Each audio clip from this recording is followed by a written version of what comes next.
Hi there, Reality Riffing. I was really interested to sit down with Shannon, who is the founder of Mama Eco, which is a blog. It's a lifestyle shop. She also does one-on-one and corporate consulting services and around really looking at your environmental impact and your waste and how you can be more conscious about it. And the thing that I loved about Shannon and this conversation is it's approachable.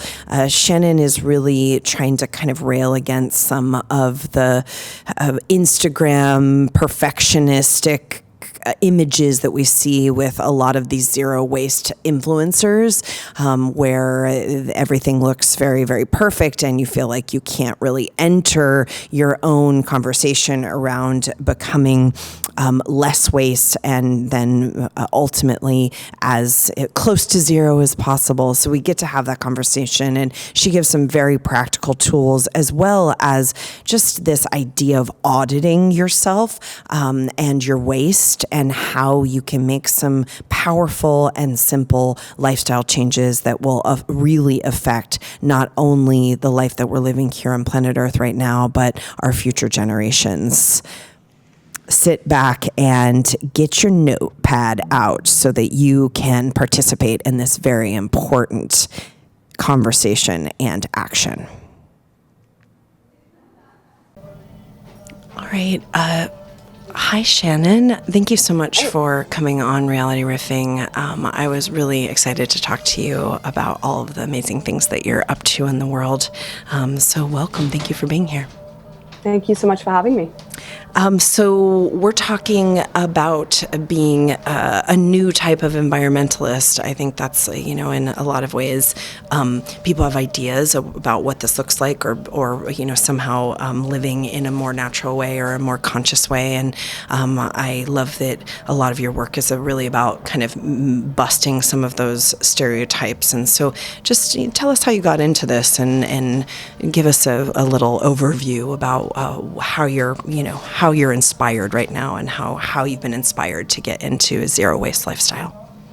Do you want the long story or the short story? Well, the medium. Medium, okay. So I'm originally from Trinidad and Tobago, which are the southernmost islands in the Caribbean. Yeah.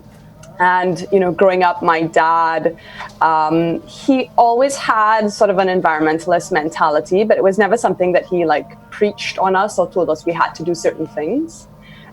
He just sort of set it by example and did certain things like cleaning up beaches and that kind of thing.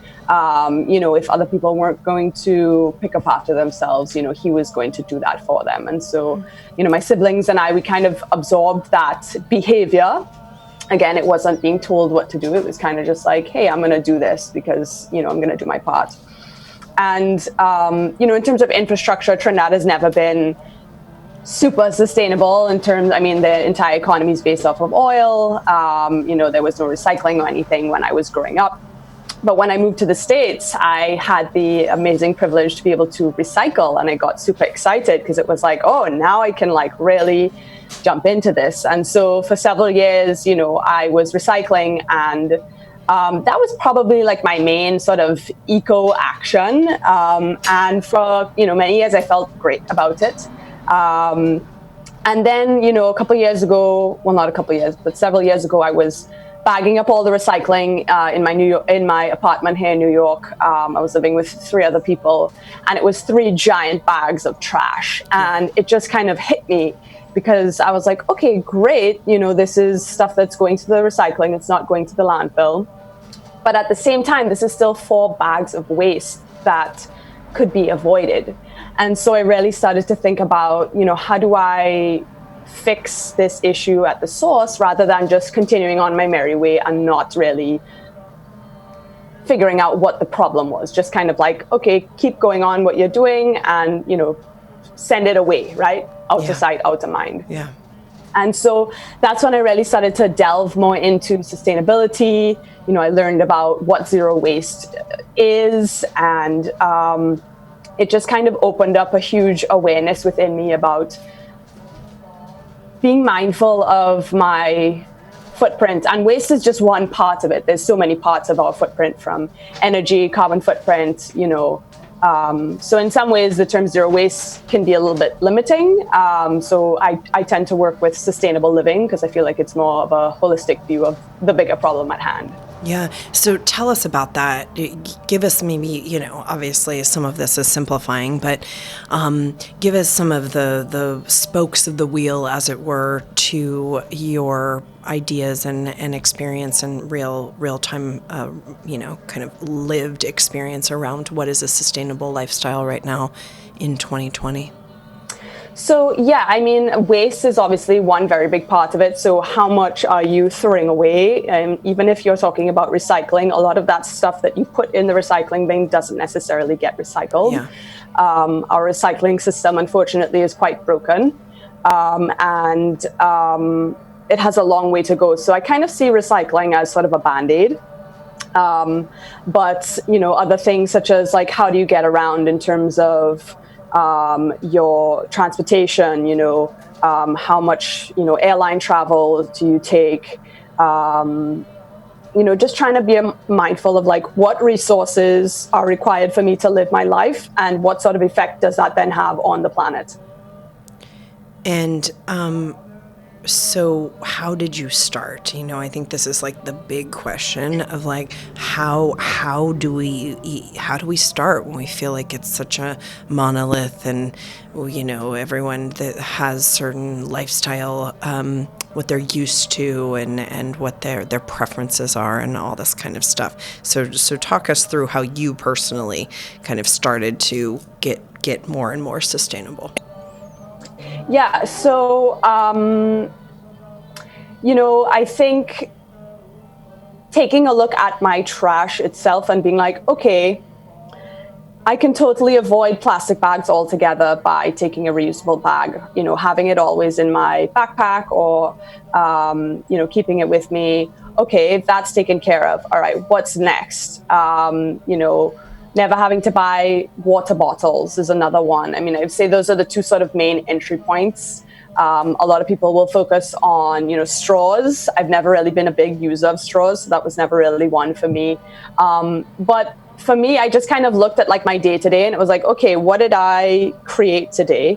And how can I avoid it? And just one thing by one thing, finding a sustainable alternative. So for me, it's really about just like focusing on one thing at a time, because if you try to like flip the switch and have a complete, changeover of your entire lifestyle, it's just not really going to go anywhere and you're going to feel very overwhelmed. So, just focusing on like personal waste stuff. And then, it kind of got into a little bit more deeper where I was starting to think about, okay, so the waste is one thing, but how are the products that I'm using being made? Are they being made in, fair trade conditions? Are they being made ethically? What is the sort of environmental impact that goes into making those products? Things that I don't see, but I want to make that decision as mindfully as possible. Because waste really is only accounting for one part of the equation. There's so much that happens in the life cycle of any product before it even gets to us. I would say things like that. What were the things that you were most surprised by when you started to really dig down into the question of sustainability? What were some of the things that you didn't know? I think a big one that a lot of people don't realize is how much water and energy goes into making products. Yeah. Especially even things like, paper towels. I mean, I can't think of the exact statistic right now, but I think it's like 5 gallons of water go into just producing one roll of paper towel. Maybe even so. It's there's so much energy and resources that go into it, and also there's a lot of toxic byproducts that come out of things. If, for example, a fashion company is making jeans, there's a ton of toxic dyes that they're using to create that coloring that's then, depending on where it's being manufactured, just kind of going into the waterways, going into people's drinking waters. So the issue too is that the environmental regulations around manufacturing, especially as it pertains to like the fashion industry, they're just not very high standards. And so there's also no formal cost associated with them producing that waste byproduct. So like if they can get away with it and create something in a very economical way, then why would they try to do anything else, you know?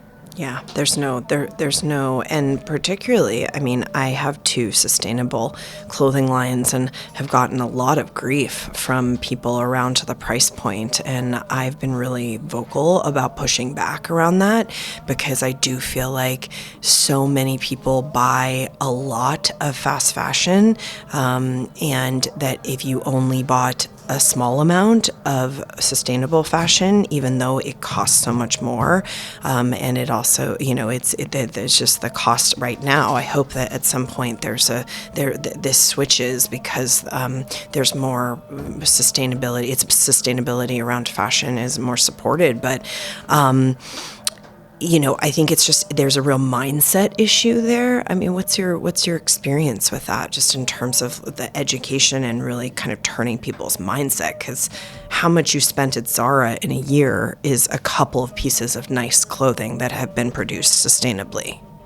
Totally. I mean, I think you touched on something really important there, which is that we're not used to paying for what things really cost. Yeah. And so what we see on a price tag is not the true cost to make a product.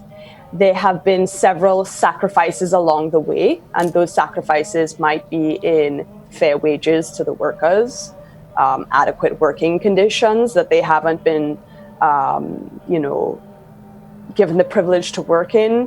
A lot of the discounts happen to the people who are producing the raw materials, so the people who are making, the products, so that we can get that low cost.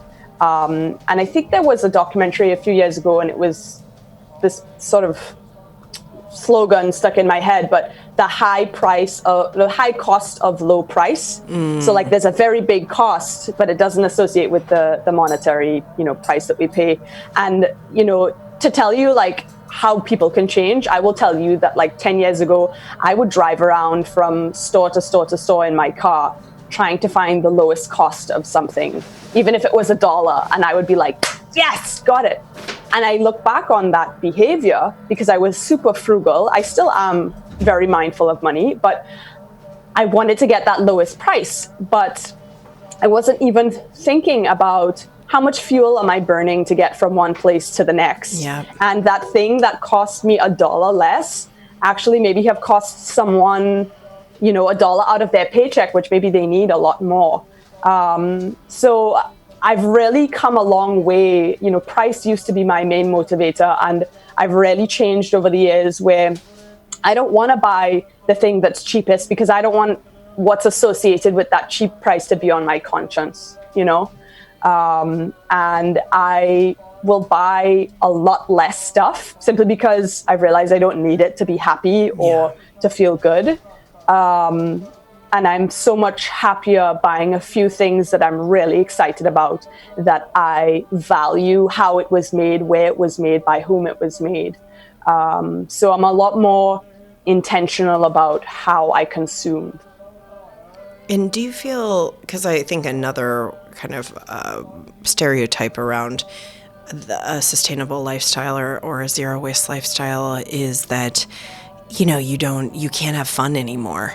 And that that environmentalists are angry and they're serious and there's a lot of this kind of stuff that even though I think it's changed a lot with I think you're millennial, the millennial generation, I think it's changed a lot, but it certainly still, these stigmas still have hung around.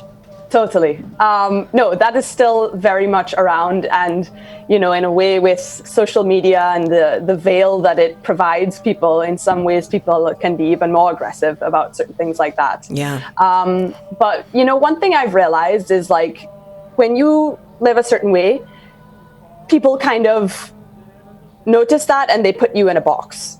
And if you then do something that doesn't fit in that box, they can't understand, right? Yeah. But I don't think any way that we choose to live is a black or white thing. And, that's also some of the things that with the stuff that I put out online, tries to sort of shatter some of that. So I'll give you an example. 2 months ago, I went home to Trinidad to participate in this 2-day festival, which is a huge part of Trinidad's culture. But it's a very wasteful thing. And I racked my brain. I was like, can I tell people about this? Are they going to shred me for this? But this is part of my culture, and it was something that I really wanted to share with my husband. And so what I did was I made every decision I could as mindfully as possible. I tried to be, just as conscious of doing it in a way that I could feel good about. Yeah. Instead of doing it a way that I could present to people and that they would feel good about. Because at the end of the day, it doesn't matter what anyone else feels about the way that I live my life. But as long as I can have peace of mind about it, then that's what's most important. And when I shared about it, it really resonated with people, because I think a lot of people feel that they have to fit into this box in order to be X, whatever X is. Right. I'm sure you even experienced that in your field. heavy duty. So, just acting in a way that best aligns with you is kind of the best way to do that. And if people are going to judge you, honestly, that says more about them than it does about you. Yeah, because it's a process. It's a journey. It's not I think especially with sustainability and all of the smoke and mirrors around where things come from, how they're made, ideas, socioeconomic aspects of this, and also the aspect of employment. I mean, I always think about this as well. Just as someone who I believe in, and I work hard to be able to employ other people, and I feel that's like a way to create sustainability in my community and in the world. And I also, when I travel, I try to spend money at local people's businesses, and I try to support local economies. And I mean, I think that there's sustainability in that model, and at the same time, you're on airplanes. At the same time, there's aspects that are, so it really, there's so much gray area. And I think it's important that everyone's just doing their best to continue to make sustainable living, because I do think sustainable living is also that people have employment and that there's jobs. And I mean, what do you think about this? Because it is something I think about as an employer of if I don't buy certain things, who loses their job, or how does that affect I mean, there's also that piece that really kind of weighs on me. Yeah. I mean, so I think the thing is that to live sustainably doesn't just mean you plant trees and you ride a bike every day. Let's just use those as two very basic examples. Yeah. But our environmental footprints are so intertwined into our daily lives that there's so many opportunities to be sustainable that aren't at first glance sustainable or would be categorized as sustainable. And to give you an example of that, there's this book called Drawdown, and it discusses the 100 top solutions to climate change. And of those solutions, I couldn't give you a percentage, but I would say at least 40% of them have nothing to do with sustainability outwardly, but because it's so ingrained into the infrastructure of the world that they have beneficial environmental effects. So things like educating girls, giving women access to healthcare, those things may be well, how does that pertain to climate change? But when women are more educated about their reproductive rights, they make more mindful decisions about when to have children, how many children they have. And then, each person who is living and breathing on this world has a carbon footprint, whether they are mindful of it or not. And so things like that really pertain to the sustainability of the planet. But it also has, it's not something that someone would quote unquote say this is a sustainable solution, but it is, right? Other things like reducing food waste or eating a plant-based diet, those things are so connected to how much greenhouse gases we have in the planet. But again, someone who maybe isn't educated about them, it may be well, how much food I throw away affect my footprint, right? So it's really ingrained into the infrastructure that the world runs on. And there's so many different ways to do that. And you even said buying local. I mean, that's huge because, when things don't have to travel far to get to you, then instantly you don't have a bunch of energy that's being burned in order to transport those products. Do you, I was just reading an article this morning, and I'm a plant, I eat a plant-based diet and really have almost my whole life. My parents were kind of vegetarian-ish, and then we became more vegetarian when I was pretty young. And I was just reading a really sad article this morning about the meat industry with COVID-19 and just how like some of these old school ranchers and meat producers are really suffering. And I just feel like part of sustainability is to also look with compassion at some of the like dying infrastructures and how we support those infrastructures to transform. I read about this was earlier, but I read this article this morning, but I had seen, I think I was seeing a little like kind of mini documentary about some women who basically are going, it's a nonprofit, and they're going around helping kind of old ranch families that maybe have now, it's being passed into the millennial generation, the ranch or the meat producing kind of facilities, and how to turn those facilities into a plant-based facility. And that kind of stuff always like really touches me. But I always, I try to see it from compassion from every side, because it's, these things are difficult, and you're dealing with livelihoods and people trying to make a living the only way they know how to. And I mean, so I think so much of sustainability is around education. For sure. And even those old ranchers who may be doing things the way they have for decades, could actually turn their entire business around by, for example, shifting towards regenerative agriculture, where they may not necessarily have to shift completely out of cattle, for example, but could shift to a model where they would actually make more money, but also shift to a model where the process of them raising their cattle actually keeps carbon in the ground. And so there's, I think educating people and also people being open to doing things differently. It goes both ways. It does. And I think that in crises like we're facing, right now, I think people are more open just because the challenge is so intense. But give us some more kind of ideas around just things that we could start thinking about in terms of sustainability for people to just, even if they're not going to take action steps right now, that they start meditating or being more conscious. Because I do think that is the first thing, is that you start to pay more attention to things. So where would you kind of direct people's attention in terms of sustainability? Yeah, and I think what you just touched on too with like, where can they start at being more mindful, is that once you flick on that switch, at least for me, I think for most people, it's almost impossible to switch that awareness off, for better or for worse.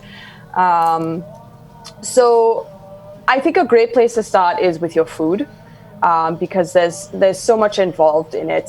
Start paying attention to where your food is coming from. Is it local? Was it shipped across the country? Was it shipped across the globe? Can you start to be more mindful of shopping as locally as possible? Because as I mentioned before, that not only helps with your personal carbon footprint, but it also supports local economies, which is really important long-term, sustainably. And then also paying attention to, what sort of packaging is your food coming in. So, when you go to the grocery, really start to look at labels, really start to look at,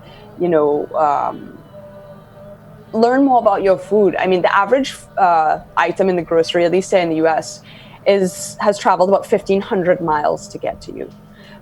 Which is far. And that's also sacrificing the freshness of your food. So even if you want to take like a more healthy approach to it, if you want to be eating food that's better for you, that's way more nutritious for you, the apple that was grown 2 hours away is going to give you way more than the apple that was grown in, New Zealand. So I think the grocery is a great place to start. And then also, taking a look at what's in your trash bin, taking a look at what's in your recycling bin and saying, is there a way to get this with less packaging? I'd say those are two really big things. And then, when I'm shopping for clothes or furniture or whatever it is, like, take a look at the materials that things were made with. Are they synthetic materials that have a ton of chemicals that are not only bad for the environment, but are also really bad for your body to be ingesting? That goes back to the health benefits of things. And yeah, I would say those are a couple of, I don't want to give people too many things and overwhelm them, but those are a couple of areas to start. It starts there. What are some of the odd things that you have to do or you feel inclined to do wanting to be more sustainable? Like, are you bringing in glassware when you get to go food? Or are you not eating out at all? Like, give me some gritty details. Like, some goodies. What does it require? I mean, are you clanking around the city with like a bunch of glass? Like, what's happening? How do you do this? So, as someone who does not have a car and who gets around by walking, biking, or subway for the most part, lightweight materials are very important to me personally, because no, I'm not walking around with a bunch of, mason jars in my backpack. Right. I've done a lot of research into, sustainable alternatives that are very lightweight that also serve the purpose of allowing me to reduce my waste. So I pretty much always walk around with this little case that has a cloth napkin in it, a metal spork. I will pretty much always have my water bottle with me. And depending on where I'm going, I have this collapsible cup that's made out of silicone that I can use if I'm getting a drink out, like a coffee, or I also actually use it more so for leftovers. So if I do eat out, instead of, putting it into, a styrofoam container or plastic container, I kind of bust out my little cup and it's, it pops out and everyone's like, whoa, what is that? So it's also like this, ooh, what's that kind of curiosity. It's a conversation piece. Cool. So that's one thing. I would say another thing that I do is I compost all of my food scraps. I live in New York, so I'm lucky enough where we have, at our farmers markets, they have a collection for compost. So all of my food waste is completely diverted from going to the landfill. Some people in New York have curbside collection. Some people have, backyard composts. But depending on where you are, that could be a really great first step in reducing that footprint as well. I mean, I'm a little confused about this composting thing, because isn't it that if you throw any food that is biodegradable into a landfill, it's going to break down? What's the difference? So when it is in a landfill, when it breaks down, it produces methane gas, which is a greenhouse gas, just like carbon dioxide, that warms the planet.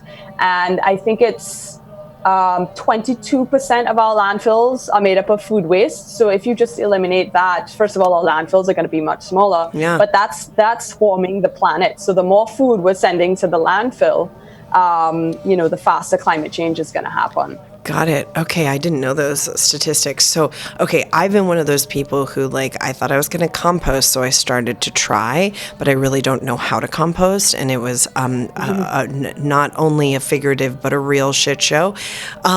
Where do you suggest people learn how to compost? Or because in LA we don't have that luxury, and I think a lot of places are not.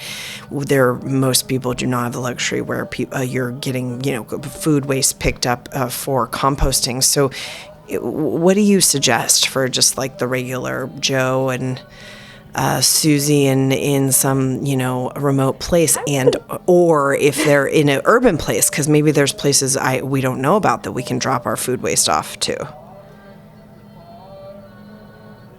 Yeah, so I mean, I believe you are right. LA does not have a commercial compost facility. But, if there's any sort of community gardens, you can reach out to them and see if they accept compost. They probably do, because that stuff is like gold to them. Compost produces the most nutrient-rich soil you could imagine. And so right now we're treating it as waste, but it's actually a really valuable resource. For the average Joe, I would take a couple of, YouTube videos in just to see what the process entails. Yeah. So one way of composting is basically you feed your food scraps to worms. So you have like a worm bin. Yeah. And, we'll just get into it because we're going there. The worms process the food and then they poop. And that poop is like super, it's super dense nutrients. And so that's one way. And another way of composting is if you put it in a container and it has enough moisture and heat and oxygen, it will break down the food and essentially has the same process, but those are two different ways. There's little composting, things that you can get that will compost your food in like 3 to 6 hours. So there's like little tabletop ones that you could buy. Wow. You could even do it in an apartment. I know several people who do have compost bins in their apartments. Or if you have a backyard, it's a great place to do it. So there's a bunch of different ways you can do it. There's tons of YouTube videos on like how to make your own bin if you don't want to buy, an official bin. I myself have not delved into doing my own compost because worms kind of give me the heebie-jeebies. Mm-hmm. And I don't have a personal backyard where I could have like a backyard one. So for now, I'm grateful that I can drop it off at the farmer's market and the city will compost that stuff. But if you're into gardening, if you're into like earthy kind of stuff, if you're into science, then like try doing your own compost. It could be really fun. Well, everybody's becoming a gardener now because they're at home with nothing. Right. Where there's this is one of the beautiful things that's happening. So this also could be hopefully a trend in terms of everyone's home gardening, and especially if we start to have food shortages, which is another conversation for another day. So are you one of inquiring minds want to know, are you one of those people who all the waste that you've created this year is in like a little jar? Definitely not. No. Okay. So that's why I kind of have a few not issues, but I don't like to personally refer to myself as like zero waste, because I think that little mason jar really intimidates a lot of people. And even when I first learned about it, I was like, how is that even possible? But the problem with the whole mason jar thing is that it doesn't give you the whole picture. So what's in that jar is only the non-recyclable, non-compostable waste. So there's still perhaps a ton of plastic that person used that they have recycled. And there's still a ton of food waste, perhaps, that person has produced that, again, is not part of that tiny little mason jar. So about a year ago, I did a waste audit. So I kept all of my trash for 4 weeks. And I produced a little bit over 8 pounds of waste. And that included recyclables. The only thing it didn't include was food waste, because I wasn't going to keep that around for several weeks. But yeah, I mean, that's, I don't think that you have to like have that little jar of waste in order to be mindful of your footprint. And that's also not accessible for a lot of people, because I would tell you that the majority of the people who keep that jar of waste probably have access to great recycling, composting, bulk groceries, which not everyone has access to. Yeah. So I think it looks very different for everyone. And is that something that you encourage, like doing your own kind of waste audit? Is that something you teach people? Yeah, because, if you don't really know what the problem is, it's hard to really find a solution. Yeah. And so, if you are able to clearly look at, okay, this is what I produced, whether it's for a day, a week, a month, like this is what I produced. Okay. So, I've been using a lot of glass bottles. Maybe that's something that I can avoid. Or I've used a lot of plastic cutlery. How can I avoid that? But especially for visual people, like if you can see what it is, then you can be like, all right, I know what I'm working with, and let's try to figure out solutions. So it's more just like having an awareness. Cool. I think that's that's a great way for people to kind of get a tactile and real life experience of what their contribution is to this issue and how they can make a change. Any other tips or just kind of advice to people who want to make a change and start to live more sustainably? Yeah, I would say, this isn't something that has to be like a all or nothing. And so like a lot of people think that if they already have unsustainable things or single-use items or disposable items in their house, that they need to just like get rid of it all and start from scratch with sustainable alternatives. But actually the best thing to do is to use what you have first. Yeah. And then once that supply has sort of run out, whether it's cling wrap or Ziploc bags or whatever it is, once you've used those existing resources as much as possible, then you can start to think about, okay, what do I want to do moving forward that can be more sustainable? But, you don't have to also have sustainable things in order to be sustainable. You can just be really mindful of how you consume and using what you already have as much as possible. Yeah, because you think about, again, like all of our grandmas, my grandmother, to the day she died, she was infamous for taking every sugar pack and cream cheese packet and mustard pack from any restaurant anything that was on the table was taken, put in her purse, wiping it into her purse. Like when we were cleaning out her house after she had died, I mean, like every purse had an index of condiments. But that was the way that they learned how. That generation learned to be sustainable, and there is obviously something to using everything, using as little as you need, using it to its full capacity. It's like I remember my grandmother, every drop of every dish detergent was used. It was always water was put at the bottom to get the rest of it. I mean, that's a way of sustainability. It's not our new eco looks good on Instagram sustainability, but that was wartime sustainability, For sure. Yeah. Yeah, in a way, the generations before us were sustainable without necessarily calling it that, because it was just about using the most resources, using your resources, to the maximum capacity. It was motivated by maybe more of a scarcity mindset, just based off of what they were surrounded with, at that time.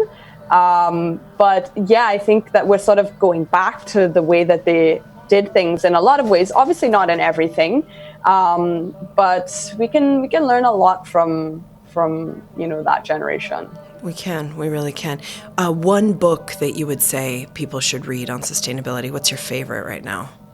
Oh, can I give two? Yes.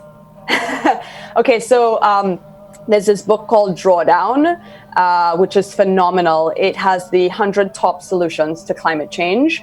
And what's great about it is each solution is just like 1 or 2 pages long, and they have pictures. So like if you want to say, all right, I'm going to read one solution a day, you can do that. And I think what's great about that book is it gives you the full scope, as I had mentioned before, that like not all solutions are like quote unquote sustainable solutions, but they are. And then another really great book is called Cradle to Cradle, which talks about if we just designed all of our systems better, we would have no waste, everything would be sustainable, and everything would feed something else. So that's a great book just in terms of if you're interested in design, if you're interested in like the larger systems that our world, that our governments are designed on, but with a big focus on sustainability. Great. And that sounds really interesting. And tell everyone how they can get in touch with you and follow you. And also, I mean, I dare ask, do you have an online store that people can order stuff, or it's not like that? You have to walk in to your store? No, so I don't have a physical brick and mortar. Okay. So So the first question, so I mean, anyone can follow me on Instagram. I'm at mama.eco, or they can check out my website, mamaeco.com. They can find out about the different services that I offer, because I do sustainability consulting with businesses. I also work with individuals one-on-one if they want help in reducing their personal footprints. And then I also have online products that people can get. So I have like a sustainable starter kit, which is a really great starting point for people in learning how to lower their footprint in the kitchen, which is the most wasteful part of anyone's footprint is in the kitchen. Yeah. So it's a great sort of starting point for anyone. And then on my website, I have lots of products, sustainable products that people can buy. I don't actually fulfill them. It's more of referring to other sites where people can buy. But that's also a great starting point if you want like a starter kit, or, looking for sustainable kitchen items, or sustainable cleaning items, or bathroom. So it's a great place to start figuring out, I could swap out that. And that would be kind of easy to do. So either on my website or Instagram, you can find out more about all of those services and products. Amazing. And you've tried this stuff, and it's the stuff that you like the most. So it's peer reviewed. Yes, it's all curated. I'm never going to put up something on there that I haven't tried and tested myself. It's you can feel confident about trying something out, that it's not going to be some, bogus, nasty thing. Amazing. And what's your best advice for someone like me who I'm constantly buying, I just can't tell you, this is like my dirty little sustainable secret, which is that I'm constantly buying the sustainable cups, but I am constantly losing them. I mean, give me a tip, because it's like my worst little nightmare. Well, let me ask you, what do you carry around with you? Like a handbag, backpack, wallet? Well, that's part of the problem, because I think the LA lifestyle has like made my car kind of my handbag. You know what I mean? So it's like that's where I put, like, I only carry my phone, but like all my stuff is kind of in my car. But then, I'm in New York a lot and stuff. So I think it's about structure, basically. Yeah, I mean, you could always try to keep something in your car, keep like one version of everything that you need, whether it's, utensils. But, I'm sure that there is a reusable cup out there that comes with some sort of lanyard or clip. Yes. Actually, there definitely is. Clean Canteen comes with little clips. And also there's a collapsible water bottle, which is really great for travel. I always travel with them, and it collapses into like this big, and it has a little clip, so you could clip it onto you, whether it's your belt or your whatever. My face. As an earring, I could wear it as an earring. They're light enough where if it doesn't have any water, you could totally do that. I don't lose my earrings, so you could be like that person, like just like, hey guys. That's actually a good idea. That's really. I'm seeing like a new something for a concept for my next fashion collection. No one will ever forget that water bottle earring. That's right. Well, Shannon, thank you so much for just your down to earth way of bringing sustainability to the people and making it real and making it something that everybody can access. I really, really appreciate your work, and thank you for your time today. Thank you so much for having me. It's been an honor. Take care. Thank you. Bye-bye. Bye-bye. Thank you so much for listening to another episode of Reality Riffing. These are conversations that I think are important with people who are doing great things in the world about subject matters that need to be discussed. If you enjoyed the content, the conversation, please feel free to share with your people, share with your friends and family, rate the podcast below, and also subscribe.